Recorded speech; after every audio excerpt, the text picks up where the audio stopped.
प्यारे बच्चों, आप सभी का स्वागत है हमारे YouTube चैनल डिजिटल लर्निंग पाठशाला में। और आज मैं आप लोगों के लिए लेके आया हूँ एक बहुत ही महत्वपूर्ण इन्फॉर्मेटिव वीडियो। ये कक्षा 12 के जो CBSE बोर्ड के बच्चे हैं, उनकी राजनीति विज्ञान की जो स्वतंत्र भारत में राजनीति वाली पुस्तक है, उसका अध्याय 3 भारत की विदेश नीति, इस पर मैंने एक वीडियो बनाने के बारे में सोचा ताकि बच्चों को हेल्प मिल सके। इस वीडियो के माध्यम से वो भारत की विदेश नीति के बारे में अपनी एक समझ विकसित कर सकें और अच्छे से एग्ज़ाम्स में प्रिपरेशन कर सकें।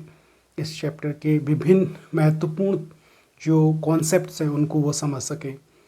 तो आज के इस वीडियो में हम लोग बात करेंगे भारत की विदेश नीति, और उससे पहले हम लोग बात करने वाले हैं कि आखिर विदेश नीति क्या होती है, यानी कि फॉरेन पॉलिसी। देखिए, जब हम बात करते हैं कि विदेश नीति क्या है, तो विदेश नीति जो है वो एक ऐसी नीति होती है जिसमें कोई भी राष्ट्र अपने राष्ट्रीय हितों की सुरक्षा के लिए दूसरे राष्ट्रों के साथ संबंधों का निर्माण करता है। कभी कभी वह उनको प्रभावित करता है या फिर कभी कभी अंतर्राष्ट्रीय वातावरण के अनुकूल खुद को भी परिवर्तित करता है। तो ये जो पॉलिसी है जिसमें अपने राष्ट्रीय हितों की सुरक्षा के लिए कोई भी राष्ट्र दूसरे राष्ट्रों के साथ संबंध स्थापित कर रहा है और उनको प्रभावित करने की कोशिश करता है, और कभी कभी वह खुद भी अंतर्राष्ट्रीय वातावरण के अनुकूल अपने आप को ढालने की कोशिश करता है या उसको अपने आप को परिवर्तित करने की कोशिश करता है। देखिए, आज के इस वक्त में अगर हम देखें, वर्तमान समय में कोई भी जो स्वतंत्र देश है वो किसी दूसरे देश से अलग नहीं रह सकता है, क्योंकि आज के वर्तमान परिदृश्य में अगर हम देखें तो वैश्वीकरण का दौर है, ग्लोबलाइजेशन का दौर है, और इस दौर में कोई भी एक राष्ट्र दूसरे राष्ट्र के साथ अपने राजनीतिक, आर्थिक और सांस्कृतिक जो उनकी आवश्यकताएं होती हैं उनको पूरा करने के लिए वो संबंध स्थापित करते हैं। और इन संबंधों को स्थापित करने के लिए राष्ट्र जिन नीतियों का पालन करते हैं उन्हीं को हम विदेश नीति या उसी को हम विदेश नीति कहते हैं। यानी कि हम ये देख रहे हैं कि वर्तमान समय में कोई भी स्वतंत्र देश दूसरे राष्ट्र से या दूसरे देश से अलग नहीं रह सकता है, क्योंकि उनकी राजनीतिक, आर्थिक और सांस्कृतिक आवश्यकताओं के लिए वो एक दूसरे पर निर्भर रहते हैं। और इसलिए वह अपने इन संबंधों को स्थापित करने के लिए, राजनीतिक, आर्थिक और सांस्कृतिक संबंधों को स्थापित करने के लिए जिन नीतियों का पालन करते हैं उन्हीं को हम विदेश नीति या उसी को हम विदेश नीति या फॉरेन पॉलिसी कहते हैं। अगर हम अब बात करेंगे कि भारतीय संविधान के अनुच्छेद 51 में भारतीय विदेश नीति के बारे में कौन कौन सी मूल बातें की गई हैं। आप इसे संवैधानिक सिद्धांत के रूप में देख सकते हैं। और देखिए, इसमें बात क्या की गई है कि भारतीय संविधान के अनुच्छेद 51 में अंतर्राष्ट्रीय शांति और सुरक्षा को बढ़ाने के लिए राज्य के नीति निर्देशक सिद्धांत के हवाले से कहा गया है कि राज्य अंतर्राष्ट्रीय शांति और सुरक्षा की अभिवृद्धि का प्रयास करेगा, राष्ट्रों के बीच न्याय संगत और सम्मानपूर्ण संबंधों को बनाए रखने का प्रयास करेगा, संगठित लोगों के एक दूसरे से व्यवहार में अंतर्राष्ट्रीय विधि और संधि बाध्यताओं के प्रति आदर बढ़ाने का प्रयास करेगा। लास्ट पॉइंट इसमें बताया गया कि अंतर्राष्ट्रीय विवादों को मध्यस्थता द्वारा निपटाने के लिए प्रोत्साहन देने का प्रयास करेगा। यानी कि इसमें जो मूल बातें भारतीय विदेश नीति की अनुच्छेद 51 में की गई हैं वो ये की गई हैं कि पहला काम तो भारत क्या करेगा, आपका अंतर्राष्ट्रीय शांति व सुरक्षा को बढ़ाने का प्रयास करेगा। दूसरा काम वो करेगा आपका कि जो राष्ट्र हैं उन राष्ट्रों के बीच, अलग अलग सभी राष्ट्रों के बीच में वो मैत्रीपूर्ण संबंध स्थापित करेगा।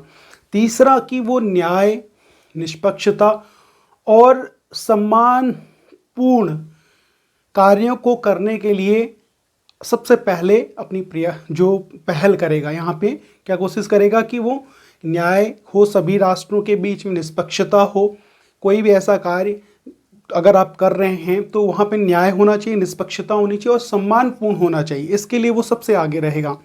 और इसके साथ साथ वो कोशिश करेगा, प्रयत्न करेगा कि जो सभी राष्ट्र हैं वो अंतर्राष्ट्रीय विधियों, यानी कि जो नियम कानून होंगे अंतर्राष्ट्रीय या फिर जो संधियां हैं, उनका सभी लोग पालन करें, इसका वो प्रयास करेगा। तो ये भारतीय विदेश नीति के बारे में मूल बातें हमें भारतीय संविधान के अनुच्छेद 51 में देखने को मिलती हैं। इसके बाद हम बात करेंगे कि भारतीय विदेश नीति में पंडित नेहरू की, यानी कि पंडित जवाहरलाल नेहरू की क्या भूमिका रही। भारतीय विदेश नीति में नेहरू की भूमिका, चलिए अब इस पर बात करते हैं। देखिए, जब देश आज़ाद हुआ तो आज़ादी के वक्त भारत के सामने कुछ घरेलू चुनौतियां थीं, और इन घरेलू चुनौतियों के साथ साथ ही, क्योंकि उस वक्त देश का निर्माण किया जाना था, राष्ट्र निर्माण किया जाना था, और कई सारी बाहरी चुनौतियां भी हमारे सामने मुंह बाए खड़ी हुई थी। तो उस वक्त देश के अंदर की समस्याओं से और बाहरी समस्याओं से निपटना, ये बहुत महत्वपूर्ण यहाँ पे चुनौती थी पंडित जवाहरलाल नेहरू के लिए, क्योंकि वो देश के पहले प्रधानमंत्री बने और 1946 से लेकर 1946 से 1964 तक वो भारत के प्रधानमंत्री, पहले प्रधानमंत्री और तत्कालीन विदेश मंत्री, यानी कि ये प्रधानमंत्री भी रहे और विदेश मंत्री का जो कार्य था वो भी पंडित नेहरू को सौंपा गया था, प्रधानमंत्री का और इसके साथ साथ विदेश मंत्री भी वो रहे। तो ऐसी स्थिति में नेहरू के पास जिम्मेदारी थी देश के लिए एक राष्ट्रीय एजेंडा तैयार करने की, कि किस तरीके से वो एक राष्ट्रीय एजेंडा देश के लिए तैयार करें। और इस राष्ट्रीय एजेंडे को तैयार करने में पंडित नेहरू की बहुत बड़ी भूमिका रही, निर्णायक भूमिका रही। पंडित नेहरू चाहते थे कि देश की जो विदेश नीति तैयार की जाए उसमें कुछ ऐसे मूल उद्देश्य होने चाहिए जो निम्नवत हैं। यानी कि पंडित नेहरू की जो विदेश नीति थी, इनकी विदेश नीति के उद्देश्य क्या थे। देखिए, विदेश नीति के इनके उद्देश्य थे, पहला उद्देश्य ये चाह रहे थे कि देश को जो कठिन संघर्ष के बाद आजादी मिली है, जो संप्रभुता प्राप्त हुई है, अपने आंतरिक और बाह्य निर्णयों के लिए जो स्वतंत्रता देश को मिली, यानी संप्रभुता को बचाए रखना, ये पहला इन्होंने उद्देश्य विदेश नीति का तय किया। संप्रभुता को बचाए रखना पहला उद्देश्य। दूसरा उद्देश्य ये चाहते थे कि हम अपने देश को अखंडता और एकता के सूत्र में बनाए रखें, यानी कि अखंडता को बनाए रखना, अखंडता, देश की अखंडता को बनाए रखना, ये दूसरा उद्देश्य था, बनाए रखना। तीसरा उद्देश्य तीव्र आर्थिक विकास, या देश की तत्कालीन जरूरत थी कि देश को तीव्र आर्थिक विकास दिया जाए, तीव्र आर्थिक विकास।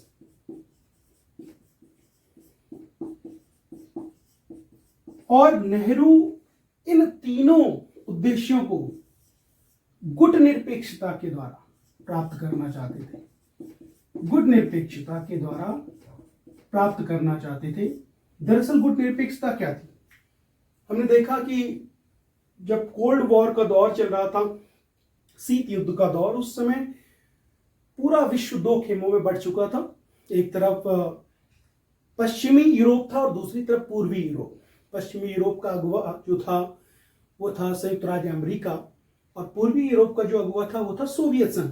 दोनों की अपनी अलग अलग विचारधारा थी और इस विचारधारा को लेकर ही दोनों के बीच में संघर्ष और टकराव की स्थितियां पैदा हुई थी, जिसे कोल्ड वॉर का रूप दिया गया, जिसे शीत युद्ध का रूप दिया गया।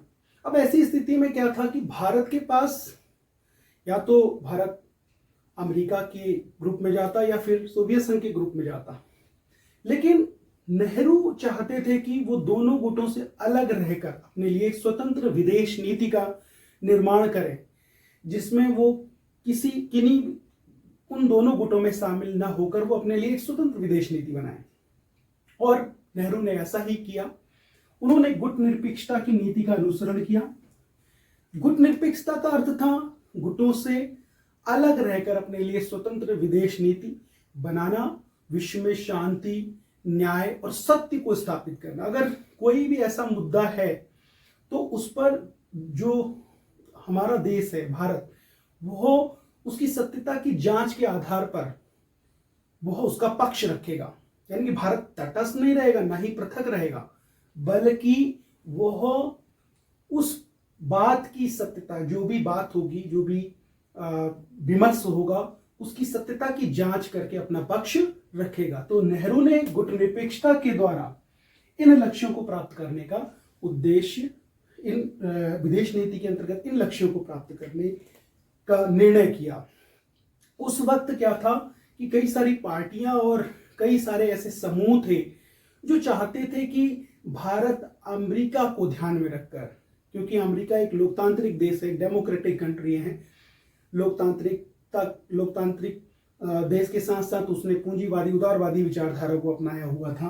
तो कई सारे समूह पार्टियां चाहती थी कि नेहरू अमेरिका को ध्यान में रखकर भारतीय विदेश नीति का निर्माण करें, और कई सारी जो गैर साम्यवादी पार्टियां थी, जिसमें भारतीय जनसंघ था या स्वतंत्र पार्टी थी, ये भी यही चाहते थे कि भारत जो है अमेरिका को ध्यान में रखते हुए, क्योंकि उसने लोकतंत्र को अपनाया हुआ है, और उसकी अहमियत को ध्यान में रख के अमेरिका के पक्ष में नीतियों को तैयार करे।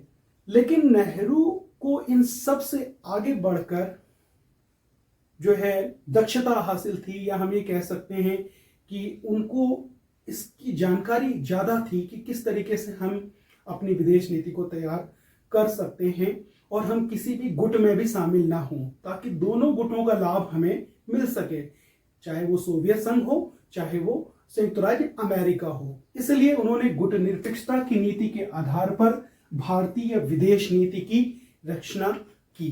तो ये भारतीय विदेश नीति में गुट निरपेक्षता के द्वारा ही हमने देखा कि पूरी दुनिया में उन्होंने जितने भी उपनिवेशवादी व्यवस्था से आज़ाद हुए राष्ट्र थे, उनको जो है उन स्वतंत्र देशों को गुट निरपेक्षता की नीति का अनुसरण करने के लिए उन्होंने पहल की, ताकि वे सभी अपने लिए एक स्वतंत्र विदेश नीति बना सके, वो किसी भी गुट का पिछलग्गू ना बने। तो इस तरीके से हम देखते हैं तो पंडित जवाहरलाल नेहरू की भारतीय विदेश नीति में शुरुआती दौर में, जब देश को जरूरत थी, जब देश में राष्ट्र निर्माण किया, जब देश का निर्माण हो रहा था, राष्ट्र निर्माण हो रहा था, हम ऑलरेडी, हमारे पास बहुत सारे चैलेंजेस थे। भारत को सबसे पहले तो एक तो अखंडता के सूत्र में जो है ढाले रखने की चुनौती थी, यहाँ पे लोकतंत्र के स्थायित्व को बनाए रखने की चुनौती थी, देश में नियोजित विकास करने की जरूरत थी। ये सारी चैलेंजेस उस वक्त थे, और ऐसे वक्त में नेहरू ने जो भारतीय विदेश नीति है उसकी रचना की, गुट निरपेक्षता की नीति का अनुसरण करते हुए। उन्होंने कहा कि भारत जो है अपने वैदेशिक संबंधों में स्वतंत्र नीति का अनुसरण करेगा। पंडित जवाहरलाल नेहरू का एक कोट है, उन्होंने कहा कि भारत वैदेशिक संबंधों को बनाने में स्वतंत्र नीति का अनुसरण करेगा। तो ये थी पंडित जवाहरलाल नेहरू की विदेश नीति में भूमिका। चलिए इसके बाद हम पढ़ेंगे भारतीय विदेश नीति के प्रमुख सिद्धांत, यानी कि important principles of Indian foreign policy. तो बने रहें तब तक हमारे YouTube चैनल डिजिटल लर्निंग पाठशाला में। यदि आपको ये वीडियो इंफॉर्मेटिव लगा है तो आप इस वीडियो को लाइक करें, शेयर करें, और अगर आप हमारे चैनल पर नए हैं तो हमारे YouTube चैनल डिजिटल लर्निंग पाठशाला को जरूर सब्सक्राइब कर लें। चलिए मिलेंगे अब अगले वीडियो में, जिसमें हम बात करेंगे भारतीय विदेश नीति के मूल सिद्धांतों या प्रमुख सिद्धांतों के बारे में। तब तक के लिए बहुत बहुत धन्यवाद।